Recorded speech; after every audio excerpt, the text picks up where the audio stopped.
nós precisamos entender que não desejamos mudar a prática de ninguém. O que nós estamos fazendo é conversar sobre a filosofia. Filosofia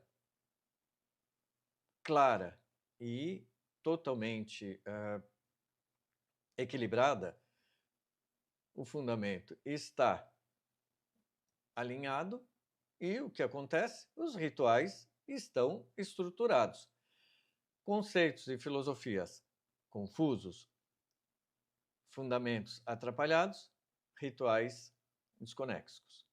Então, é isso que nós estamos fazendo. Nós estamos falando sobre os conceitos. Falar sobre os conceitos é algo muito importante. E a gente, assim, eu convido a todos a gente conversar de forma com a mente aberta, o coração aberto para o estudo, para a pesquisa. Eu, quando vou fazer alguma pesquisa de campo, quando vou estudar alguma coisa, mesmo que entre em contradição com aquilo que eu pratico, eu estou analisando, estou estudando, estou registrando. Então, é importante eu não deixar o religioso falar, eu não deixar o religioso ali atrapalhar os estudos. Eu faço todos os registros, não interfiro, mesmo que esteja entrando em contradição com aquilo que eu pratico. Eu procuro não expor e não trazer aquilo que eu pratico na maioria das vezes.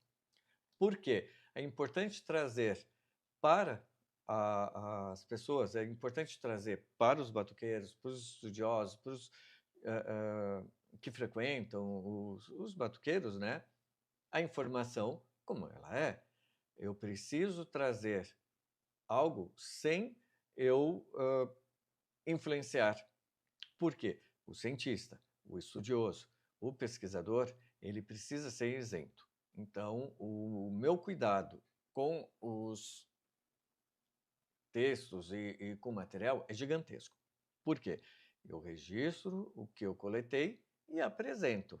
E faço uma reflexão depois, ou apresento considerações, para que a gente comece a pensar, para que todo mundo comece a analisar as práticas, conceitos, para poder explicar para os seus filhos, né? Para as pessoas que seguem. Por quê? É importante a gente sentar com os mais novos da nossa casa e explicar para eles, da mesma forma que nós sentamos e ouvimos os nossos mais velhos.